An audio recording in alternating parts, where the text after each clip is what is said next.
오늘 예배 참석하신 모든 분들을 환영합니다. 이 시간 하나님의 은혜가 넘치는 귀한 시간 되시기를 바랍니다. 오늘 말씀 보겠습니다. 오늘 말씀은 히브리서 9장 27절, 28절 말씀입니다. 한 번 죽는 것은 사람에게 정해진 것이요 그 후에는 심판이 있으리니 이와 같이 그리스도도 많은 사람의 죄를 담당하시려고 단번에 들이신 바 되셨고 구원에 이르게 하기 위하여 죄와 상관없이 자기를 바라는 자들에게 두 번째 나타나시리라. 아멘. 우리는 지금이 종말인가? 라는 설교 시리즈를 하고 있습니다. 우리는 이번 시리즈를 통해 예수님의 재림과 종말 때 일어날 여러 사건들에 대해 생각해 보고 있습니다. 그렇게 함으로 말씀을 통해 경고와 도전을 받고 또 격려와 위로를 받기 원합니다. 첫째 주에는 종말의 징조에 대해 생각해 보았습니다. 둘째 주에는 휴거에 대해 생각해 보았습니다. 셋째 주에는 예수님의 재림에 대해 생각해 보았습니다. 그리고 오늘은 개인적 종말론에 대해 생각해 보겠습니다.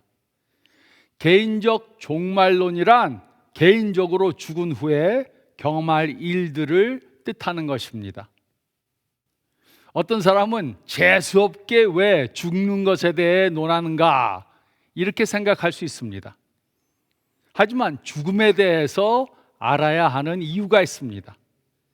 그 이유는 죽음과 영생에 대해 어떻게 믿는가에 따라 우리가 어떻게 살 것인가가 결정되기 때문입니다.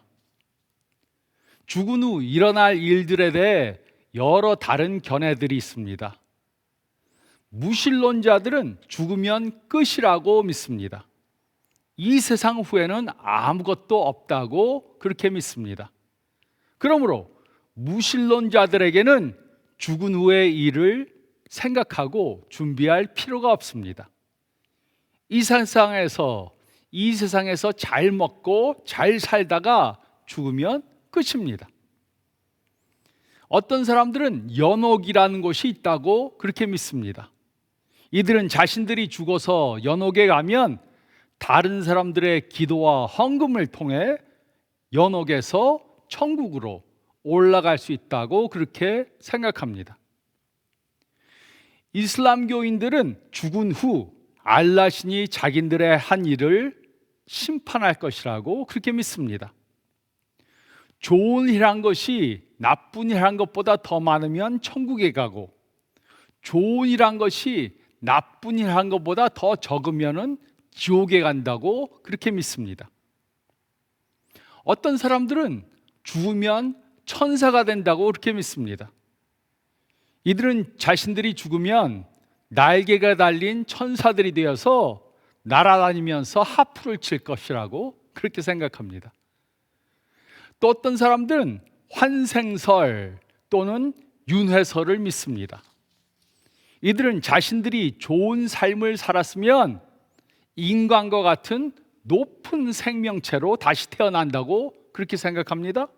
그리고 악한 삶을 살았으면 벌레나 지렁이와 같이 낮은 생명체로 다시 태어난다고 그렇게 믿습니다. 이와 같이 죽음과 영생에 대해 어떻게 믿는가에 따라 우리가 어떻게 살 것인가가 결정됩니다. 그런데 우리가 죽으면 어떻게 되는 것입니까? 성경은 이것에 대해 무엇이라고 말하고 있습니까? 히브리서 9장 27절, 28절은 죽음과 죽음 후에 있을 일들에 대해 다음과 같이 기록했습니다. 첫째로 27절 상반절 말씀을 보면 우리는 언젠가 죽을 것입니다. 우리는 언젠가 죽을 것입니다. 분명한 것은 우리가 언젠가 다 죽는다는 것입니다. 죽음에 대한 확률은 매우 정확합니다. 우리가 죽을 확률은 100%입니다. 예수님이 우리가 죽기 전에 재림하시지 않는 한 우리는 전부 다 죽음을 경험할 것입니다. 27절 상반절은 다음과 같이 기록했습니다.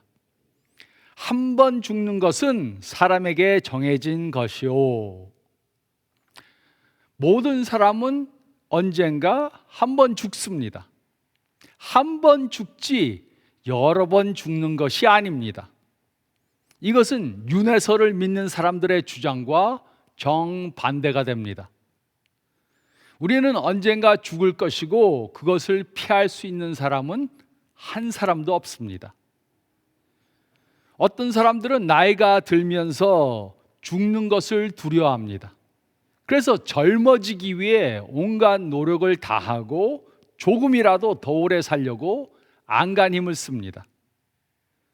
몸에 좋다는 것은 아무리 비싸도 다 사 먹습니다. 몸에 나쁘다는 것은 절대 입에도 대지 않습니다. 운동도 빠지지 않고 열심히 합니다. 스트레스를 받지 않으려고 온갖 노력을 다합니다. 공기가 좋은 곳으로 이사를 가서 삽니다. 물론 이런 것들이 나쁜 것은 아닙니다. 우리는 사는 동안 건강히 살기 위해 이런 것들을 해야 합니다. 하지만 그렇다고 죽음을 피할 수 있는 것은 아닙니다. 그 무엇을 해도 소용이 없습니다. 우리는 모두 언젠가 죽을 것입니다. 예외가 없습니다. 죽음에 관한 통계는 매우 정확합니다. 우리가 죽을 확률은 100%입니다. 우리는 언젠가 죽을 것입니다.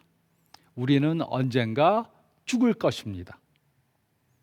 그러나 죽을 것 때문에 슬퍼할 필요는 없습니다. 그 이유가 무엇입니까? 둘째로 27절 하반절 말씀을 보면 우리는 영으로 영원히 살 것입니다. 우리는 영으로 영원히 살 것입니다. 27절 하반절은 다음과 같이 기록했습니다. 그 후에는, 이곳에 그 후에는 이라는 말은 죽은 후를 말합니다. 즉 죽음이 끝이 아니라는 말입니다. 이것은 무신론자들이 믿는 것과 정반대가 됩니다. 우리가 죽을 때 우리의 몸과 영은 갈라지게 됩니다. 우리가 죽으면 우리의 몸은 땅에 묻혀서 썩게 됩니다. 하지만 우리의 영은 죽은 후에 곧바로 천국으로 가게 됩니다. 그래서 예수님께서는 십자가에 달려 죽는 죄인에게 이렇게 말씀하신 것입니다. 누가복음 23장 43절은 다음과 같이 기록했습니다. 예수께서 이르시되 내가 진실로 내게 이르노니 오늘 내가 나와 함께 낙원에 있으리라 하시니라. 낙원과 천국은 똑같은 장소입니다. 예수님께서는 십자가에 달려 죽는 죄인에게 그의 몸은 십자가에 달려 죽겠지만 그의 영은 그날 곧바로 천국에 갈 것이라고 약속해 주셨습니다. 우리의 육체는 우리가 아닙니다. 우리의 몸은 피부와 살과 근육과 뼈로 만들어져 있습니다. 그러나 우리의 육체는 우리가 아닙니다. 어떤 사람들은 우리가 영을 가지고 있다 이렇게 말합니다. 그러나 그것도 사실이 아닙니다. 우리는 영을 가지고 있는 것이 아니고 우리는 육체를 가지고 있는 영입니다. 우리는 육체를 가지고 있는 영입니다. 성경은 우리의 몸은 천막이라고 부릅니다. 천막은 밖의 것에 불과합니다. 몸은 우리의 밖의 것이지만 우리가 아닙니다. 그래서 우리가 죽을 때 우리의 몸은 죽어서 땅에 묻히지만 우리는 계속해서 영으로 살게 됩니다. 마태복음 10장 28절은 다음과 같이 기록했습니다. 몸은 죽여도 영혼은 능히 죽이지 못하는 자들을 두려워하지 말고 오직 몸과 영혼을 능히 지옥에 멸하시는 자를 두려워하라. 우리는 몸과 영혼을 가졌습니다. 그리고 언젠가 우리의 몸은 죽을 것입니다. 하지만 우리의 영은 죽지 않습니다. 우리의 영은 영원히 살 것입니다. 우리가 죽은 후 우리를 사랑하는 사람들은 우리의 장례 예배를 드리고 집으로 돌아갈 것입니다. 그러나 우리는 죽은 것이 아닙니다.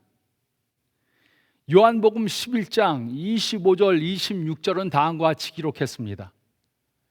나는 부활이요 생명이니 나를 믿는 자는 죽어도 살겠고 무릇 살아서 나를 믿는 자는 영원히 죽지 아니하리니 이것을 내가 믿느냐. 우리의 영은 죽지 않습니다. 그러므로 우리는 죽음에 대해 무엇을 압니까? 첫째로 우리는 모두 죽음을 경험할 것입니다. 그리고 둘째로 우리는 영으로 영원히 살 것입니다. 그리고 셋째로 27절 하반절에서 28절 말씀을 보면 우리는 하나님의 심판을 받게 될 것입니다. 우리는 하나님의 심판을 받게 될 것입니다. 27절 하반절에서 28절은 다음과 같이 기록했습니다. 그 후에는 심판이 있으리니 이와 같이 그리스도도 많은 사람의 죄를 담당하시려고 단번에 들이신 바 되셨고 구원에 이르게 하기 위하여 죄와 상관없이 자기를 바라는 자들에게 두 번째 나타나시리라. 죽음이 끝이 아닙니다. 죽음 후에는 심판이 있습니다. 죽은 후에 우리가 이 세상에서 어떻게 살았는가에 대한 심판이 있습니다. 이것을 위해 하나님께서 하신 일이 있습니다. 우리는 모두가 죄를 범한 죄인들입니다. 그래서 우리는 죽은 후 하나님의 심판을 받아 지옥에 가야만 합니다. 하지만 하나님께서는 우리를 사랑하셔서 우리가 심판을 받아 지옥에 가는 것을 원하지 않으셨습니다. 그래서 우리를 구원할 계획을 세우셨습니다. 모든 사람들의 죄를 담당하게 하기 위해서 예수님을 이 땅에 보내셨습니다. 그리고 십자가에서 단번에 우리들을 대신해서 죽으심으로 우리들의 죄값을 대신 지불해 주셨습니다. 그 결과 우리가 예수님을 믿기만 하면 우리가 범한 죄와 상관없이 구원을 받게 됩니다. 우리는 영생을 선물로 받게 됩니다. 그리고 예수님은 그를 믿는 자들을 위해 언젠가 재림하실 것입니다. 이것이 두 번째 나타나시는 것입니다. 예수님의 재림은 우리들의 죄와 아무 상관이 없습니다. 그 이유는 예수님은 그의 초림 때 우리들의 죄의 문제를 해결하셨기 때문입니다. 대신에 예수님은 재림을 통해 우리들의 구원을 완성시킬 것입니다. 그런데 분명한 것이 있습니다. 우리는 죽은 후 하나님께 심판을 받게 될 것입니다. 다른 사람들에게 심판을 받는 것도 쉬운 것이 아닙니다. 그러나 하나님께 심판을 받는 것은 더욱더 두렵고 어려운 것입니다. 성경은 하나님의 심판에 대해 무엇이라고 말하고 있습니까? 물론 다른 견해를 가지신 분들도 있지만 저는 이렇게 믿습니다. 저는 두 번의 심판이 있다고 믿습니다. 첫 번째 심판은 백보좌 심판입니다. 백보좌 심판. 누가 이 백보좌 심판을 받게 됩니까? 백보좌 심판은 예수님을 영접하지 않은 사람들이 받게 됩니다. 예수님을 구세주로 영접한 사람들은 백보좌 심판을 면하게 됩니다. 요한계시록 20장 11절 12절 그리고 15절은 다음과 같이 기록했습니다. 내가 크고 흰 보좌와 그 위에 앉으신 자를 보니 땅과 하늘이 그 앞에서 피하여 간데 없더라. 또 내가 보니 죽은 자들이 물론대소하고 그 보좌 앞에 섰는데 책들이 펴 있고 또 다른 책이 펴졌으니 곧 생명책이라. 죽은 자들이 자기 행위를 따라 책들에 기록된 대로 심판을 받으니 누구든지 생명책에 기록되지 못한 자는 불못에 던지우더라. 백보좌 앞에 사람들이 섰습니다. 그리고 생명책이 있습니다. 생명책 안에는 예수님을 믿고 구원받은 사람들의 이름들이 쓰여져 있습니다. 또 다른 책이 있는데 그 책 안에는 모든 사람들의 모든 행위들이 기록되어 있습니다. 만약 그들의 이름이 생명책에 기록되어지지 않으면 그들은 그들의 행위대로 심판을 받게 될 것입니다. 그런데 자신의 행위로 심판을 받아서 천국에 갈 수 있는 사람이 있습니까? 한 사람도 없습니다. 모든 사람들은 죄를 범한 죄인들입니다. 그래서 행위로는 그 누구도 구원받을 수 없습니다. 그러므로 누구든지 예수님을 구세주로 믿지 않아 생명책에 이름이 기록되어지 않았으면, 이름이 기록되어져 있지 않으면 그들의 행위로 그들은 심판을 받고 그들이 행한 죄 때문에 불못에 던져지게 됩니다. 불못은 하나님과 떨어진 영원한 고통의 장소인 지옥을 말합니다. 그래서 우리는 백보좌 앞에 서면 안 됩니다. 우리는 예수님을 믿고 이름이 생명책에 기록되어져야 합니다. 아무리 좋은 사람이라도 선한 일을 한 행위로 천국에 갈 수 있는 사람은 그 누구도 없습니다. 한 사람도 행위로, 자신의 행위로 구원을 받을 수 없습니다. 이것이 백보좌 심판입니다. 그리고 두 번째 심판은 그리스도의 심판대 앞에서의 심판입니다. 그리스도의 심판대 앞에서 심판은 예수님을 영접한 사람들이 받을 것입니다. 우리가 영원히 어디로 갈 것인가? 이것은 이미 예수님을 구세주로 영접할 때 정해졌습니다. 그러므로 우리가 어디에서 영원히 살 것인가는 그리스도의 심판대 앞에서 정해지지 않습니다. 그러면 그리스도인들은 그리스도의 심판대 앞에서 무슨 심판을 받습니까? 이 심판은 우리의 상급에 대한 심판입니다. 고린도후서 5장 10절은 다음과 같이 기록했습니다.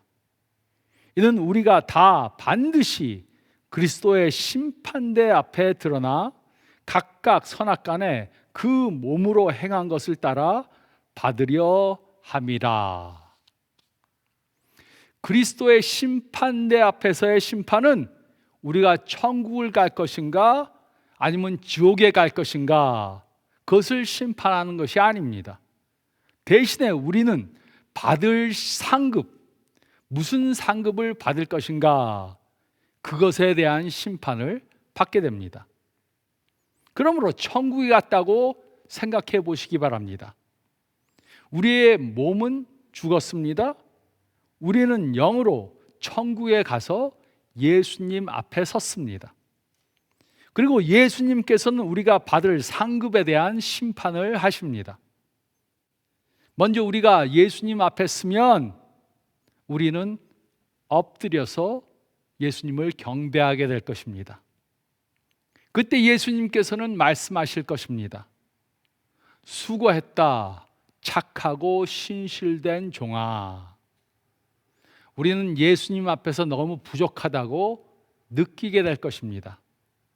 그때 예수님께서는 이렇게 말씀하실 것입니다. 나를 위해 이런저런 일을 했으니까 이 상급을 너에게 주노라. 그러면 우리는 이렇게 말할 것입니다. 아닙니다, 예수님. 제가 언제 예수님을 위해 이런저런 일들을 했습니까? 그때 예수님께서는 이렇게 말씀하실 것입니다. 내 말을 기억하느냐? 지극히 작은 자에게 한 것이 내게 한 것이니라. 그때를 기억하느냐? 너는 매우 바쁜 그러한 삶 가운데 여름 단기 선교소를 갔었지.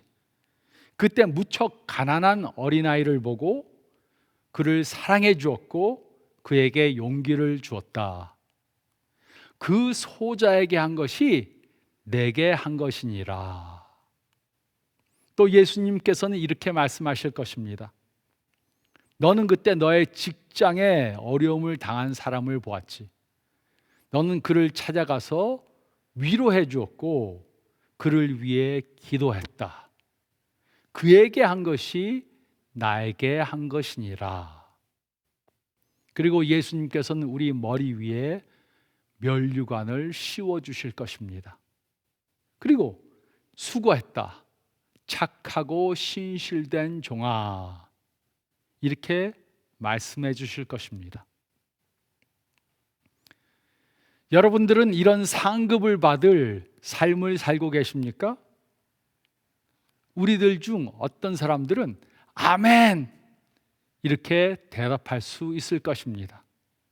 그러나 어떤 사람들은 별로 자신이 없을 수도 있습니다.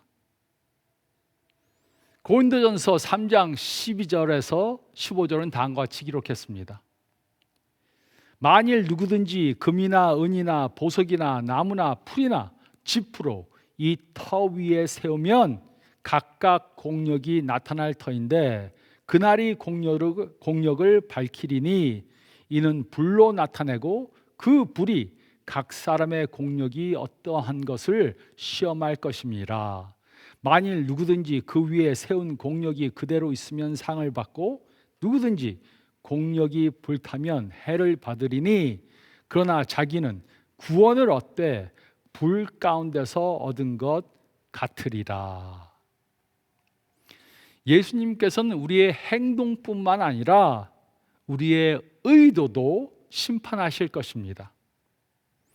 우리들 중에는 예수님 앞에서 큰 상급을 받을 사람들도 있을 것입니다. 그리고 예수님 앞에서 큰 칭찬을 받을 그런 사람들도 있을 것입니다. 우리들 중 일부는 이런 삶을 삽니다. 관대합니다. 거룩합니다. 이기심이 없습니다. 예수님을 닮아갑니다. 그러면 예수님 앞에서 큰 상급을 받을 것입니다. 물론 우리는 상급을 받기 위해 이런 일들을 하는 것은 아닙니다. 그러나 이런 삶을 산다면 그날 우리들에게는 큰 상급이 주어질 것입니다. 그러나 우리들 중에는 예수님을 믿었지만 그를 위해 한 것이 별로 없는 분들도 있습니다. 예수님의 사랑을 받았지만 예수님의 사랑을 다른 사람들에게 베풀지 않았습니다. 예수님의 용서를 받았지만 다른 사람들에게 용서함을 베풀지 않았습니다. 예수님께 물질적 축복을 받았지만 그 축복을 다른 사람들과 나누지 않았습니다. 예수님을 영접했지만 예수님을 위해 한 것이 별로 없습니다. 그러면 그날 크게 후회할 것입니다. 천국에는 들어갈 것입니다. 예수님을 믿었기 때문에 천국에는 들어갈 것입니다. 그러나 불난 집에서 건져진 사람과 같이 겨우 구원을 얻을 것입니다. 이런 삶을 산 것을 후회하겠지만 이미 늦은 것입니다. 죽은 후에 어떻게 될 것인가를 믿는가에 따라 우리가 지금 어떻게 살 것인가가 결정됩니다. 그러므로 우리는 하나님의 심판이 있을 것을 믿기 때문에 어떻게 지금 살 것인지 결정해야 합니다. 우리는 하나님의 심판을 받게 될 것입니다. 우리는 하나님의 심판을 받게 될 것입니다. 누군가가 죽었다가 다시 살아난 나사로의 이야기를 기록했습니다. 그는 기독교인으로 살다가 로마의 황제 칼리굴라가 기독교인들을 핍박할 때 잡혔습니다. 칼리굴라가 나사로에게 말했습니다. 나는 내가 기독교인이라고 들었다. 나사로는 네, 맞습니다. 이렇게 대답했습니다. 칼리굴라가 또 물었습니다. 내가 그리스도인들을 죽이는 것을 아느냐? 나사로는 네, 잘 알고 있습니다. 이렇게 대답했습니다. 칼리굴라는 너는 아직도 예수를 믿겠다고 하느냐? 이렇게 물었습니다. 나사로는 네, 물론입니다. 이렇게 대답했습니다. 칼리굴라는 그럼 나는 너를 죽이겠다. 이렇게 말했습니다. 그때 나사로는 하하하 라고 웃었습니다. 칼리굴라는 정말 내가 너를 죽이겠다. 이렇게 협박했습니다. 그러자 나사로는 다시 하하하 이렇게 웃었습니다. 그러자 칼리굴라는 한 번만 더 하하하 라고 웃으면 너를 끝장내겠다 이렇게 협박했습니다. 그러자 나사로는 너무 무서워서 배를 움켜잡고 마구 웃기 시작했습니다. 그리고 웃음을 간신히 참으면서 말했습니다. 칼리굴라, 당신은 듣지 못했습니까? 죽음은 끝이 아닙니다. 죽음은 끝이 아닙니다. 죽음은 우리의 끝이 아닙니다. 우리의 몸은 언젠가 죽겠지만 우리는 영으로 영원히 살 것입니다. 그러므로 우리는 하나님의 심판을 준비하는 삶을 살아야 합니다. 아직도 예수님을 구세주로 영접하지 않은 분들은 예수님을 곧 영접해야 합니다. 지금이라도 해야 합니다. 그러기 위해 첫째로 죄인인 것을 인정해야 합니다. 하나님 앞에서 죄를 범하지 않은 사람은 한 사람도 없습니다. 그래서 우리는 모두가 죄인입니다. 죄인인 것을 인정해야 합니다. 그리고 둘째로 예수님을 믿어야 합니다. 예수님께서는 하나님의 아들로 이 세상에 오셔서 우리들의 죄를 다 짊어지시고 십자가에서 우리를 대신해 죽으셨습니다. 우리의 죄값을 대신 지불해 주셨습니다. 우리는 이 예수님을 믿어야 합니다. 그리고 셋째로 예수님을 따르기 위해 모든 것을 희생할 각오를 해야 합니다. 예수님을 따르려면 희생이 필요합니다. 하지만 우리가 받을 축복에 비하면 우리가 드리는 희생은 아무것도 아닙니다. 그리고 넷째로 예수님을 구세주로 영접해야 합니다. 나의 구세주로 영접하고 예수님을 따르는 삶을 살면 됩니다. 이렇게 꼭 결정하시고 예수님을 믿으셔야 합니다. 이미 예수님을 영접하신 분들은 우리의 현재의 삶이 우리들의 미래의 상급을 결정한다는 사실을 깨달아야 합니다.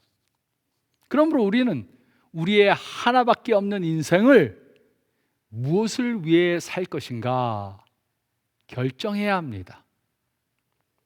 우리의 삶은 한 번밖에 없습니다. 그리고 우리의 인생은 매우 빨리 지나갑니다.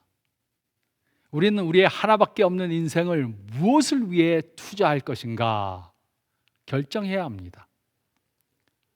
우리가 죽은 후에 썩어질 것을 위해 투자하고 있는가? 아니면 영원한 것들을 위해 투자하고 있는가 결정해야 합니다.